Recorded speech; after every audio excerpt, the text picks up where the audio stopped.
ごきげんよう、暁ゆにです。バーチャル YouTuber 業界闇の話。さて、VTuber 四天王が確立して早2年。その間に玉石混合大から小まで人間や企業が参入してきたわけなんだけど、いろんなことが起きて、とにかく見てる側としてはなんでそんなことになるのと思うはず。しかし事情あるところには事情があるというわけで、今回はそんな話を吸血鬼ネットワークからキャッチした範囲内で話していく。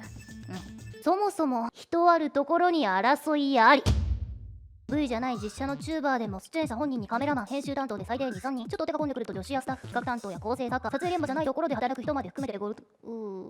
6人当たり前になったりするんだけど、大体ここのどこかしらで揉める。一番大きいのが役者演者トラブルで、例えば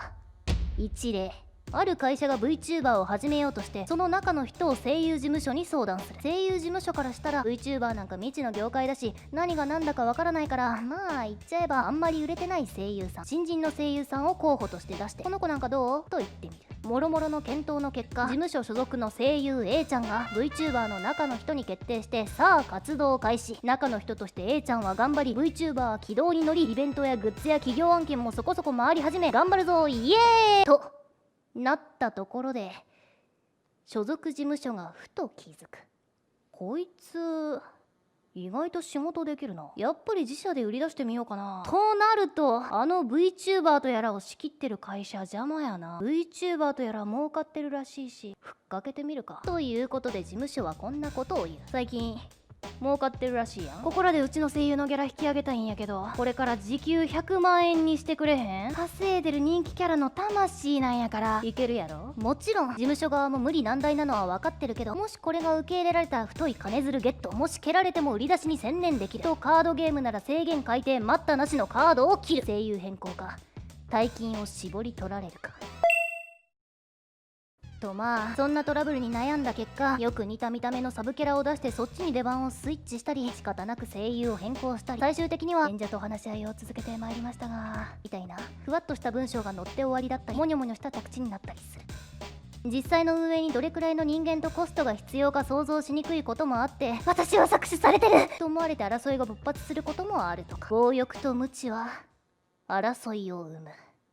例2、例1は運よくヒットしたパターンだったけど、今度はうまくいかなかったパターン。いざバーチャル YouTuber を始めてみたけど、その実態は鳴かず飛ばず。もちろん今はまだ芽が出ないけど頑張ろうといけばいいんだけど、大体誰かがへそを曲げる。例えば演者本人が、結果が出ないのはスタッフの問題だと思います、企画が良ければ私は伸びるのにと言い出して、しまいには私はそんなことやりません、なぜなら企画がダメだからと言ったりして、現場がめちゃくちゃ。スタッフの方も喧嘩もしたくないし、とりあえず撮影だけできればいいかとなって、可もなく不可もない動画が積み上がる。再生数も登録者数も伸びず、地獄の無限ループ突入。やばい、どんどんみんなが病んでいく、助けて。誰かが歯止めをかけないといけないんだけど、大体歯止めはかからず、最後にはプツンと活動が止まったり、悲しみをしたためた文章のスクリーンショットが Twitter に貼り付けられたりみたいな事態になったりする。演者がへそを曲げるパターン以外にも、プロデューサーやディレクターが病んで逃走、ちょっとコンビニ行ってきますと言ったまま帰ってこないパターンなんかもあるし、例えばゲーム実況なんかをやろうとして、私は声優なのでそんなことやりませんとか、シンプルに嫌ですと言われて企画を突っぱねられて、不人気かつマンネリから出られなくなったパターンもあっ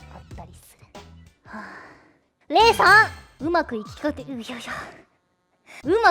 てたのに争いが起き始めたパターン、これもある。さっき言ったように VTuber には人手が必要。本人以外にもプロデューサー、ディレクター、3D を動かすためのエンジニアにゃおにゃおにゃ、もろもろと人間がいると、争いや政治を始める人間が出てくる。例えばプロデューサーが会社から独立することを企てて、中の人に、この VTuber が成功してるのはあなたたちのおかげなのに、この会社はあなたたちを大切に扱ってませんよね、クソ会社ですよ。僕が独立してあなたたちを中の人にした新規 VTuber を立ち上げます。声が一緒ならファンもついてきます。立ち上がりましょうとそそのかして引き抜きを始めたり、それを元に他の人にも、肝心の中の人は出ていくけどお前らはとチームを切り崩していったり、あとはプロデューサーっていう立場上企業案件を取ってきたりする立場だから、シンプルにお金を横領したり、他にもあのディレクターは無能だからクビにしろ、俺が俺の最強企画でこのチームを変えると言い出して、全てを支配しようとする人間が暴れたり、それを諌められると Twitter に、この運営はクソですと暴露を始めたり、何もかもがめちゃくちゃ。他にも VTuber の中の人対 VTuber の中の人ってケースもあって、例えばグループ、いわゆる箱を作ったら人気上位の子が人気下位の子にマウントを取り始めちゃって、あいつ不人気で足引っ張ってるよなと言っては攻撃。マネージャーの人間にあの不人気をなんとかしろよと圧をかけてマネージャーまでやましちゃったり、特に元生主対元生主なんかの場合、かつてと上下関係が入れ替わっての復讐みたいな、小説家になろうの異世界転生ものみたいなケースまであるとか、生主対生主じゃなくても声優が生主を見下したり生主が声優を見下したり、あとはいかにもありがちな定番、演者がマネージャーと関係を持っちゃって病み始めるとか、演者が約束を守らない、打ち合わせに来ない、収録にも遅刻してくる、またはその逆とか、二人三脚でやってきたマネージャーが突然消えて演者の情緒が崩壊するとか、ありのままの私を受け入れてもらえるのが VTuber だと思ってたのに、そんな指示されるなんて変ですと演者が主張し始めてチャレンジや改善ができなくなったとか、ザ大人の事情、展開や資本関係を広げた結果、何か動画のアップやツイートをしようとするたびに関係各所の関係を確認を取る必要が出てきてまともに活動できなくなったみたいなのまであったりする。それをそのままプロデューサーが金を横領して逃げました、終わりとか、誰々が暴れてやっていきませんかとか言えたら楽なんだけど、まあ無理だよね。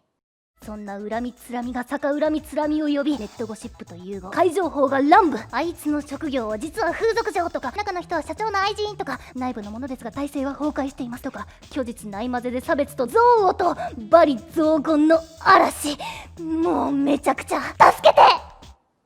もちろん頑張ってる人間もたくさんいる。 3D でのリッチな映像や技術面でのサポートはもちろんのこと、データを元に視聴者層がかぼってるのはこことここだから、こうコラボしてこのコンテンツを打ち出していきましょうといろいろ考えたり、この日はこのイベント、このゲームの発売日なのでこれに合わせてとか、あれはどうかこれはどうか、もっと一般にまで広げるにはどうすればいいかと日々試行錯誤。当然